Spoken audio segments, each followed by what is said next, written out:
Hello and welcome to the channel The Student. My name is Said Farman and हम discuss कर रहे हैं class 9th के biology. हमारा जो चैप्टर चल रहा है वो है नेचुरल रिसोर्सेज एंड आज के लेक्चर में जो हम डिस्कस करने वाले हैं वो है soil formation of soil, soil pollution and bio geochemical cycles में हम वाटर साइकिल को आज जो है डिस्कस करेंगे। ठीक, तो सबसे पहले स्टार्ट करते हैं आज का सॉइल। सॉइल के जो है आप सॉइल का नाम सुनते ही आपको समझ में आ गया होगा कि सॉइल यहाँ पे किस चीज की तरफ जो है इशारा कर रहा है। सॉइल क्या है?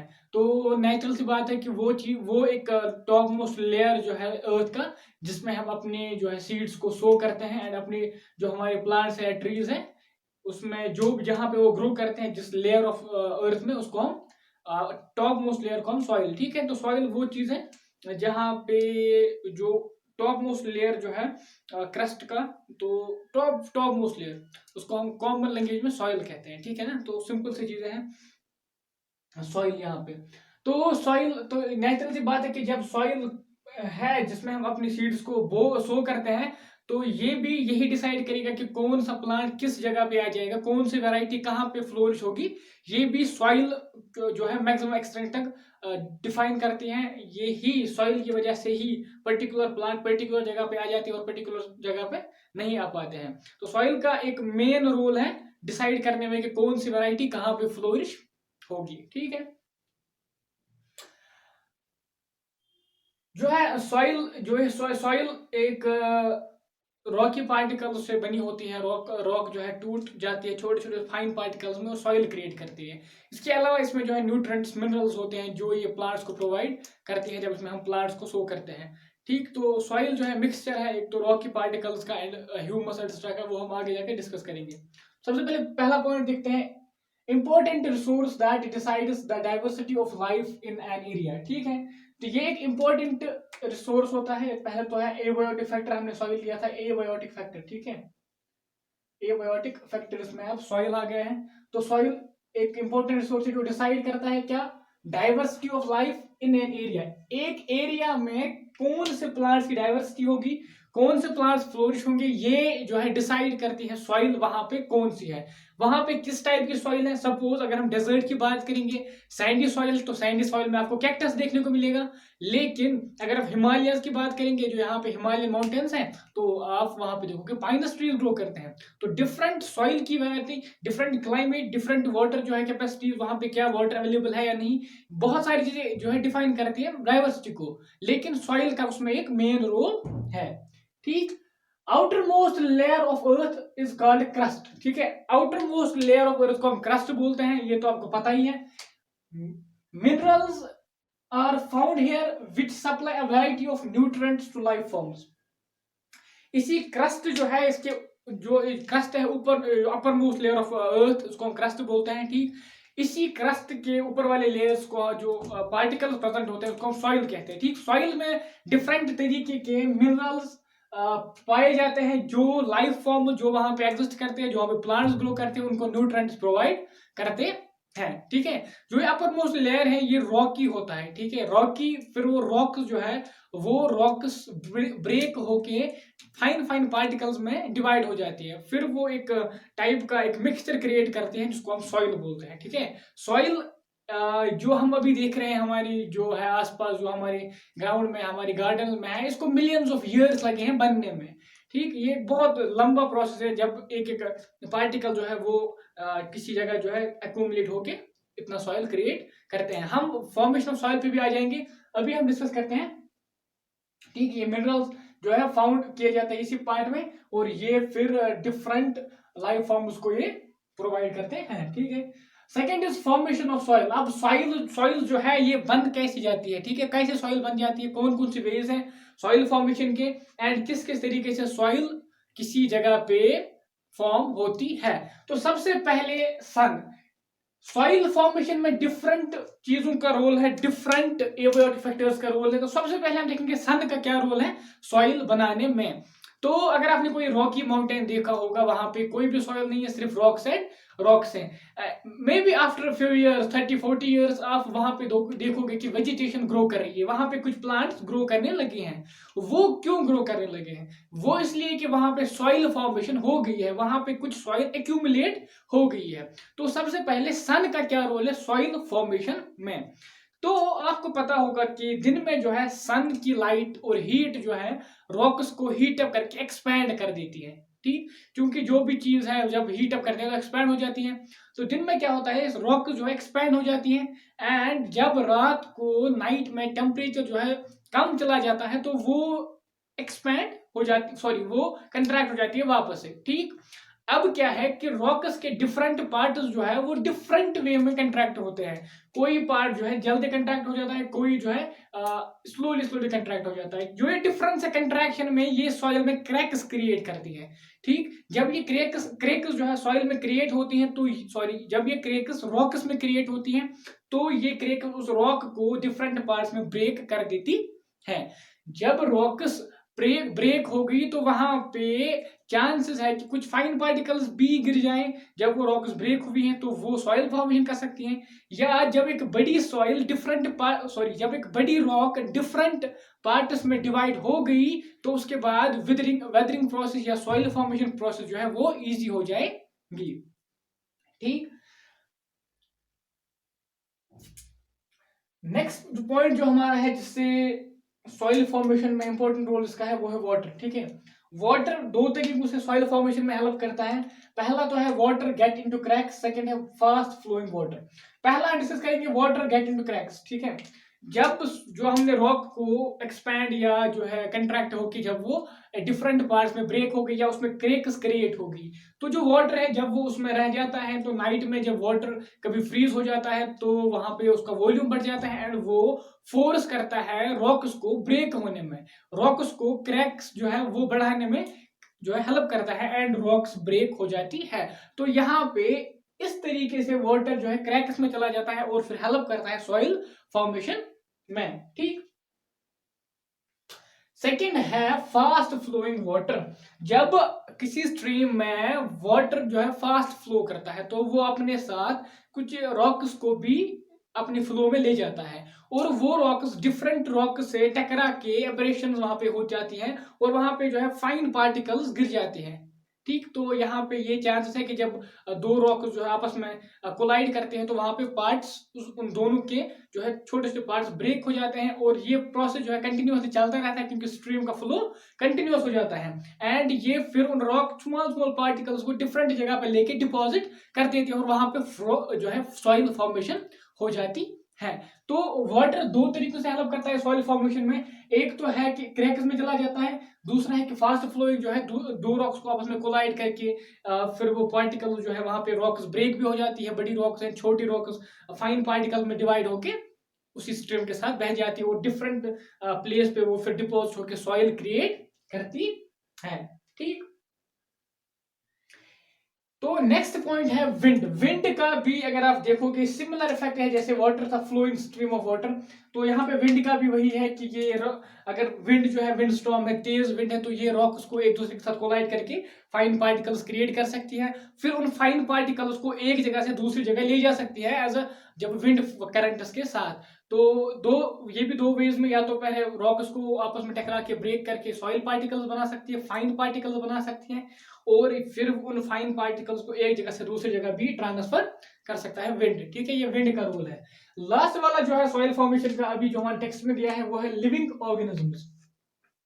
लिविंग ऑर्गेनिजम्स का क्या रोल है? आपने अगर आपको याद होगा तो हमने लाइकन्स के बारे में पढ़ा था। लाइकन्स जो फंजी एंड अलगी की कॉम्बिनेशन होती है। अगर नहीं देखा है तो आप वापस से जाइए और जहां पे हमने डिस्कस किया था विटाकस क्लासिफिकेशन, वहीं पे हमने लाइकन्स को भी डिस्कस किया था।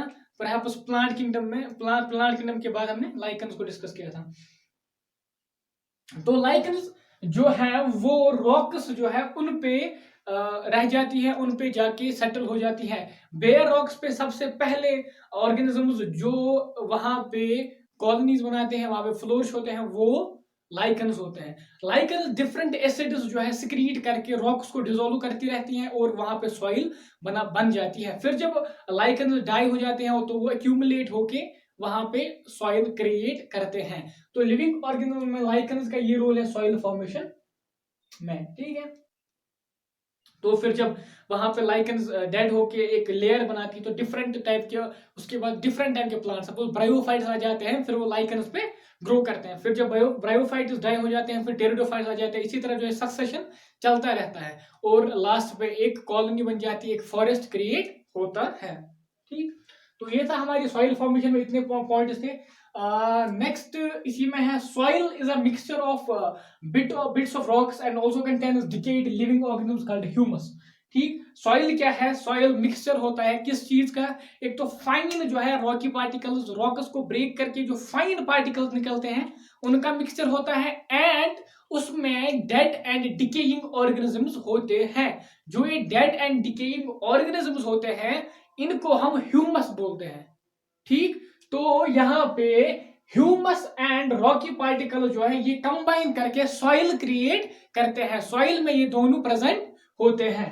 नेक्स्ट वाला पॉइंट जो है वो है humus causes soil to become porous so allows water and air to penetrate lower layers. Humus की क्या काम है? ह्यूमस जो है सॉइल को पोरस बना देता है, ठीक। सॉइल में क्योंकि ये एक ऑर्गेनिक मटेरियल होता है वो डिकेइंग हो जाता है, तो ये फाइन पार्टिकल्स के साथ मिक्स होके उस सॉइल को पोरस बना देता है, ठीक। उन पोर्स की वजह से क्या होता है, एक तो जो वाटर है वो नीचे लेयर तक चला जाता है और जो एयर है वो भी पेनिट्रेट करता है, जिससे हमारी जो लोअर लेयर है वो भी ऑक्सीजन सप्लाई ले पाते हैं और वहां पे भी ऑर्गेनिजम्स ग्रो कर पाते हैं, ठीक।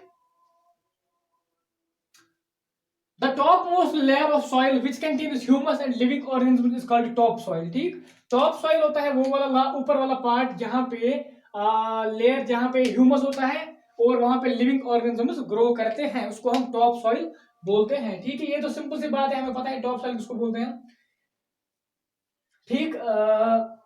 और ये डिपेंड जो करता है लिविंग ऑर्गेनिज्म कहाँ पे कौन होगा। ह्यूमस जो है तो बहुत एक्सटेंट तक ये डिपेंड करता है कि कौन सी और कौन से ऑर्गेनिज्म किस वाले पार्ट में आ जाएंगे, और ये इस पे भी डिपेंड होता है कि किस प्लांट की क्या रिक्वायरमेंट है, तो कौन से रॉक से कौन सी सॉइल बनी है उसमें उसी टाइप के जो है न्यूट्रिएंट्स प्रेजेंट होते हैं, और ये इस बेसिस पे भी आ जाते हैं कि प्लांट किस सॉइल में कौन से ग्रो करेंगे। ये इस पे भी डिपेंड करेगा कि सॉइल में कौन से मिनरल्स है और प्लांट को कौन से मिनरल्स चाहिए, ठीक है। Modern farming involve the use of fertilisers which has harmful effects. Modern farming जो है वो वो जो है फर्टिलाइजर्स का यूज करते हैं, ठीक है। एक्सटेंसिवली हम आजकल फर्टिलाइजर्स का यूज करते हैं, उसके हार्मफुल इफेक्ट्स भी हैं। जब हम कंटिन्यूअसली फर्टिलाइजर्स यूज करते हैं बहुत टाइम तक तो क्या होता है कि वो ऑर्गेनिज्म जो सॉइल में न्यूट्रिएंट्स को कन्वर्ट करते हैं, सॉइल में ह्यूमस को डिके करते हैं, वो वाले ऑर्गेनिज्म जो है डाई हो जाते हैं और हमारी सॉइल की फर्टिलिटी लॉस्ट हो जाती है। या डिफरेंट वे में अगर हम कहेंगे तो सपोज अर्थवर्म अगर डेड हो जाएगी तो हमारी सॉइल की फर्टिलिटी कम होगी, क्योंकि अगर आपको याद होगा तो हमने वर्मी फॉर्म कंपोस्ट पढ़ा था जिसमें अर्थवर्म का रोल था। तो यहाँ पे अगर अर्थवर्म डाई हो जाएगी, अगर अर्थवर्म मर जाएगी तो हमारी सॉइल की फर्टिलिटी कम हो जाएगी। तो फर्टिलाइजर्स का एक रोल है जो इस पे हमारी सॉइल की क्वालिटी को खराब कर देता है, ठीक है। नेक्स्ट जो है वो है ठीक, इसमें इतना था। जो आज हम सॉइल देखते हैं तो चूंकि मैंने पहले भी बोला कि ये सॉइल जो है इसको मिलियंस ऑफ ईयर्स लगे हैं क्रिएट होने में, इस सॉइल को बनाने में नेचर को जो है millions of hundreds millions and thousands of years जो है लगे हैं वो इस एवोल्यूशन में, इस सॉइल फॉर्मेशन में। तो ये सॉइल जो है ये अभी अगर बनी है किसी फैक्टर से तो वो फैक्टर इसको बिगाड़ भी सकता है। सपोज जब हमने विंड के बारे में पढ़ा कि विंड ने कहीं से पार्टिकल्स को लाके दूसरी जगह डिपॉजिट किया, तो अभी वही विंड उन पार्टिकल्स को यहां से उठा के दूसरी जगह भी ले सकती है। तो अगर हमें सॉइल को एक पर्टिकुलर जगह पे बचाना है, कहीं पर्टिकुलर जगह पे रखना है, तो हमें उसे बॉन्ड करके रखना पड़ेगा। तो बॉन्डिंग के लिए सॉइल को फर्म रखने के लिए हम प्लांट्स का यूज करते हैं, एंड प्लांट्स के रूट्स क्या करते हैं, उस सॉइल को बॉन्ड करके रखते हैं, उस सॉइल को बंद करके रखते हैं। सॉइल पोल्यूशन में क्या है, removal of useful substances and addition of harmful substances is called soil pollution.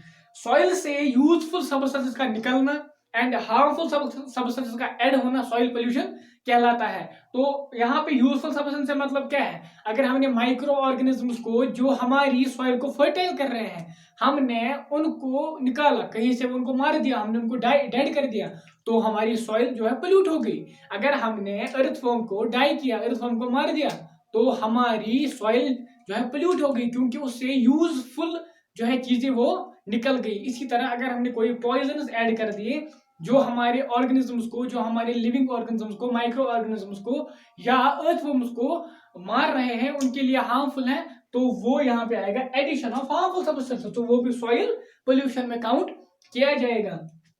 इसी तरह नेक्स्ट पॉइंट जो है वो है सॉइल इरोजन। सॉइल इरोजन के बारे में मैंने पहले ही बोला कि जब सॉइल एक जगह पे है तो वो वहां से जो है उसको विंड वहां से उठा के ले भी सकती है। तो जो आजकल डिफॉरेस्टेशन हो रही है, डिफॉरेस्टेशन का मेन मेन इफेक्ट जो है वो है सॉइल इरोजन। सॉइल इरोजन क्या है कि जब हम प्लांट्स को कट कर देते हैं तो सॉइल जो है लूज हो जाती है, तो एक पर्टिकुलर विंड स्पीड से वो सॉइल वहां से उठ के दूसरी जगह चली जा सकती है। इसीलिए जो है प्लांटेशंस एंड जो रिफॉरेस्टेशन की जो है अभी तक बहुत ज्यादा रिकमेंड कर रहे हैं, और पीपल जो है लोगों को इससे अवेयर किया जा रहा है कि सॉइल इरोजन बहुत ही खतरनाक एक फिनोमेना है, जिससे एक पर्टिकुलर सॉइल अगर उठ गई तो फिर मिलियंस ऑफ ईयर्स में वेट करना पड़ेगा उस सॉइल को वापस आने में। तो मोस्टली जो है फॉरेस्ट में आजकल जो है डिफॉरेस्टेशन हो रही है, तो वहां पे सॉइल चली जा रही है। एक तो रन ऑफ जो है, वाटर रन ऑफ, जब ऊपर से रेन पड़ती है तो वो जब एक साथ आ जाती है नीचे, तो वो भी उस सॉइल को उठा के ले जाती है। तो इसमें मुझे लगता है इतना एनफ है soil formation of soil and soil pollution में। अगर आप एक बार टेक्स्ट पढ़ लोगे तो आपको सारे पॉइंट्स क्लियर हो जाएंगे। नेक्स्ट हमारे टेक्स्ट में जो दिया है वो है बायो जियोकेमिकल साइकिल्स। हमें बहुत सारे साइकिल दिए गए हमारे टेक्स्ट में। बायो जियोकेमिकल साइकिल्स है इंटरेक्शन जो है living abiotic and biotic organism में एक डायनेमिक एक साइकिल सा चलता रहता है, जिससे हमारी बहुत सारी जो है न्यूट्रिएंट्स एंड मिनरल जो है एक्सचेंज होते रहते हैं सॉइल और लिविंग ऑर्गेनिज्म में। उन साइकिल्स को हम बायो जियोकेमिकल साइकिल्स बोलते हैं। बायो लिविंग, जियो अर्थ के साथ जो एसोसिएटेड होते हैं। तो यहाँ पे आज के लेक्चर में हम सिर्फ वाटर साइकिल जो है डिस्कस करेंगे। नेक्स्ट आने वाले लेक्चर्स में हम नाइट्रोजन साइकिल, कार्बन साइकिल, वो वाले साइकिल डिस्कस करेंगे। एंड फिर हमारे में दिया है green house effect and ozone layer, वो सारे हम नेक्स्ट वाले आने वाले लेक्चर्स में डिस्कस करेंगे।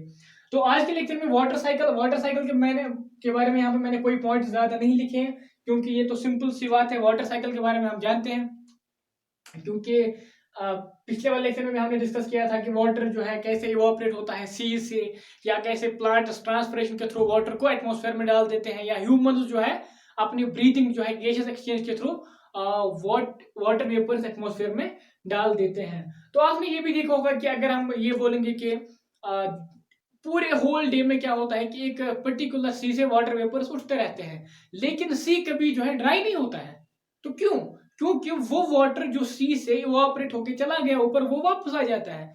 वापस कैसे आ जाता है? In the form of rain, snow, hello etcetera. तो जब वो वापस आ जाता है, तो फिर जब रेन आ जाती है, रेन पड़ती है हमारी अर्थ पे, तो वो या तो रन ऑफ होके सीज में चली जाती है थ्रू रिवर्स या स्ट्रीम्स एटसेट्रा, या तो फिर वो अंडरग्राउंड हो जाती है। वो वाटर जो है जमीन में चला जाता है नीचे वाले लेयर्स में, एंड अंडरग्राउंड वाटर में चला जाता है एज अ फ्रेश वाटर। तो फिर उसको हम रिमूव करते हैं, या तो वो स्प्रिंग्स के फॉर्म में बाहर आ जाता है, या तो फिर हम ट्यूबवेल्स या वेल्स का यूज करके उसको बाहर निकालते हैं।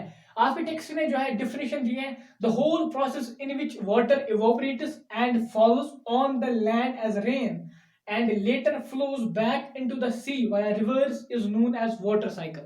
ठीक, आपके टेक्स्ट की डेफिनेशन है, यही मैंने अभी तक एक्सप्लेन किया। तो वही जो वाटर नीचे चला जाता है वो अनअवेलेबल हो जाता है हमारे लिए, जो है हमारे प्लांट्स के लिए वो इसको यूज नहीं कर पाते, क्योंकि वो बहुत नीचे चला जाता है। तो फिर वो या तो in the form of springs या तो ट्यूबवेल्स, वेल्स के थ्रू उसको जो है बाहर लाते हैं। ठीक है, तो इसी तरह जो फिर जब वो रेन वाटर फ्लो करता है, रिवर्स में चला जाता है, तो वो बहुत सारे न्यूट्रिएंट्स, बहुत सारे मिनरल्स जो है ले जाता है सॉइल से उठा के अपने साथ फ्लो में, और वो मिनरल्स फिर एक्वाटिक ऑर्गेनिजम्स यूज करते हैं, चाहे एक्वाटिक प्लांट्स हो चाहे एक्वाटिक एनिमल्स हो। तो वाटर साइकिल में मुझे लगता है इतना एनफ है, क्योंकि एक सिंपल सी चीज है वाटर साइकिल। आप खुद भी एक्सप्लेन कर सकते हैं क्या है वाटर, कहाँ से इवोपरेट हो जाता है, कहाँ से वापस आ जाता है। तो आज के लेक्चर में मुझे लगता है इतना एनफ है। और हमने आज soil formation of soil, soil pollution and water cycle को डिस्कस किया। तो अगर आप चाहें तो वीडियो को पॉज करके इसको नोट भी कर सकते हैं। बाकी वही टेक्स्ट को पढ़ना है, एक बार, दो बार, तीन बार, चार बार, जितनी बार आपको समझ में आ जाता है। सारा जब तक नहीं आता है तब तक टेक्स्ट को पढ़ते रहना है। और next I think next second 1 या 2 लेक्चर्स में हम जो है 9th की बायोलॉजी कंप्लीट करेंगे। एंड उसके बाद वी विल थिंक कि हम 9th की फिजिक्स लेंगे या 10th की बायोलॉजी। तो बाकी वही आपको क्या करना है, वीडियो को शेयर करना है अपने फ्रेंड्स के साथ, लाइक करना है। आपके लाइक्स हमारे लिए एनर्जी का काम करती हैं। और कमेंट छोड़ के जाना है, सब्सक्राइब करना है चैनल को एंड बेल आइकन को भी प्रेस करना है। बाकी thanks for watching, thanks a lot.